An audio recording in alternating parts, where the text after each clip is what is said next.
I think white people are so triggered by black joy because they have zero control over it.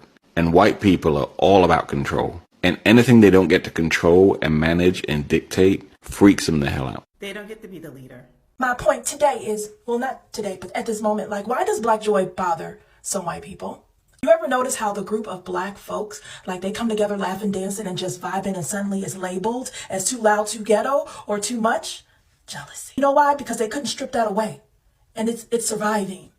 But let's be real. It's not about the volume that's the problem. It's the vibrations. It's the freedom. It's the fact that we can still find joy after centuries of trying to be stripped of who we are. We still make something out of nothing.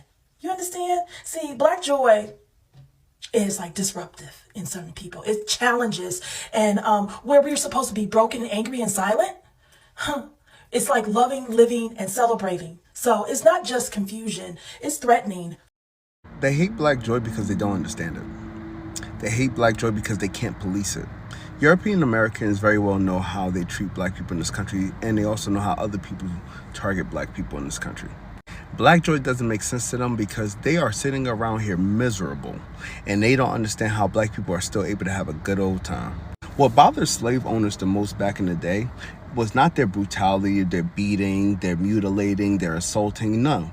What bothered slave owners the most back then was that how can these slaves still enjoy their day? That is what bothers slave owners the most. It is written down in their diaries. They could not comprehend, well, we're hurting these people. How are they able to still enjoy life? They try to study everything about us, but black joy, they cannot comprehend it because they don't have the capacity for it. Because they spend so much time dehumanizing other people, but the moment that you do that, you give up your own humanity. It's the devil's deal. They spend most of their childhood around racism, lowbrow comments, disrespectful jokes. Their fun is surrounded by racism. Their fun is surrounded by suffrage. Nor do they have a collective community outside of bigoted behavior. So black joy doesn't make sense to them because they believe that since they have more in this country, that they should be the ones that's happy. And anybody who has less should be the ones that's actually suffering. I need some black joy. The fact that black joy even exists as a concept in the world is miraculous to me. Asians are no good at joy. We are good at working hard and being diligent and doing our best, but not joy. Colonizers too. Rich lives, no joy. We should never have hooked our stars to theirs. But black people, especially black Americans, are the best at joy. You've turned it into an art form. I know it came from terrible hardship that you've turned into soul and then into joy. And we, Chinese people, we just turn that hardship into more hard work. But I know you can't give it to us. We have to go out and earn it for ourselves just like you did. Joy is a puzzle for every human being, and it's not free. When I ask my black friends where their joy comes from, they inevitably shake their heads and just repeat, "You can't let them take it away from you." That's what it's not. But what is black joy? Can you tell me?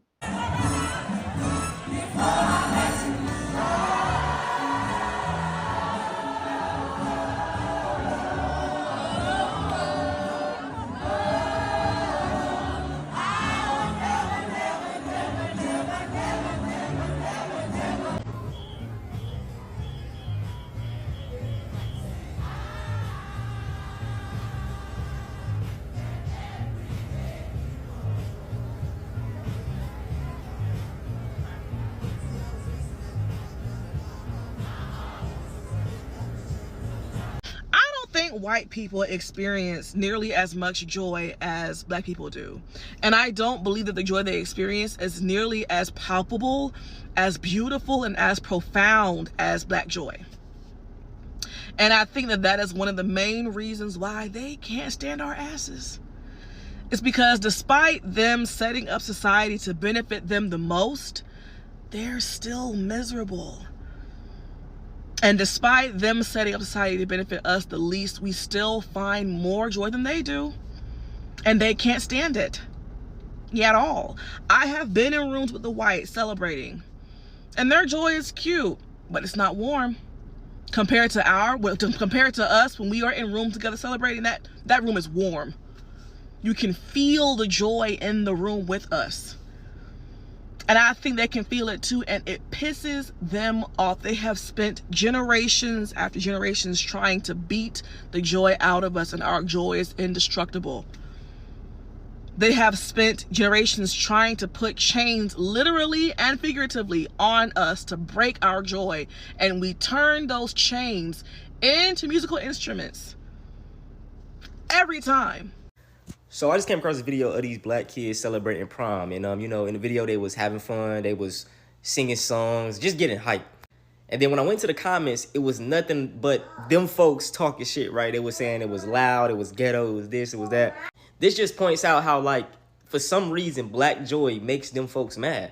Look at every black fatigue trend that has started, right? Carnival Cruise, it was a group of, you know, seeing black people on boats having fun. Graduation, it was black kids, black boys throwing their caps up, dancing, you know, being proud and just having fun. For some reason, this irks these people nerve, right? It remind me of that Boondocks meme. Nigga, did I catch you having fun? So at the end of the day, bro, do whatever you want to do, man. Have your fun. Do what you're going to do. Either way, they're going to find something negative and nitpick with it, bro. So they can't stand to see people getting their value from within. Like, you know how many white people have asked why are like, they've literally, I've seen it in the comments, I've seen it in videos of white people saying, black people, like, how do you get your joy? Like, how are you so happy? Like, why? Like we know that we've oppressed you for all this time. How do you still stand up and smile and dance? Like, they want us, and that's not to say that they want us to, well, some of them certainly want us to, like, not be happy. But even the ones who do not actively try to make sure we're not happy, they feel like we should be unhappy. And so they ask, why are you so happy? And that's because they themselves have been trained and brought up to think that their happiness comes from external validation. Y'all, that is what it is, because white culture, white American culture is very consumerist. It is very, you get your value from having the biggest house. You get your value from having the hottest husband and the prettiest woman. You get your value from having the most, the highest paying job. You get your value from having the highest net worth. That is literally how a lot of white Americans define their value, is if I have this external indicator that everyone else can see that says I am worthy. The higher that number on the stock ticker for them, that is the higher their value. Here's one of the displays that Target is using for Black History Month this year. It's a black girl with a hoodie on that says, "Black joy is revolutionary." And this commenter says, well, where's the white joy shirts? White kids, how come you don't have anything for a white joy? Why black joy? Wouldn't have white joy? And I'm getting other comments asking the same exact thing and saying, well, if there were white joy shirts, that place would be burned to the ground. Just saying. And it's funny that you say that, because in this country's history, white joy has been associated with burning things to the ground. Whether it's burning crosses for intimidation, burning black people who just want to swim, or just burning and blowing up entire city blocks.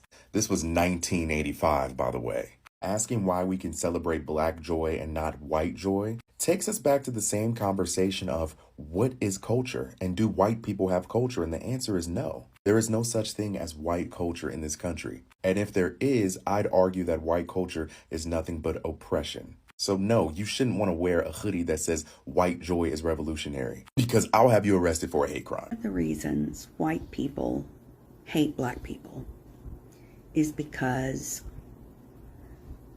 we cannot tolerate black joy. We cannot tolerate black intelligence. We cannot tolerate black beauty. We cannot tolerate black confidence. We cannot tolerate black camaraderie. We cannot tolerate anything that frees a black person. We don't like black people to be educated. We don't like them to be successful. We don't want black judges. We don't want anything for black people that doesn't directly affect and entertain us. So just after this video ended, a guy came up to us and he's telling us about how he's a 100% disabled veteran, and that he could have gotten a scooter, but he decided not to because he didn't want to take it away from others who might have actually needed it.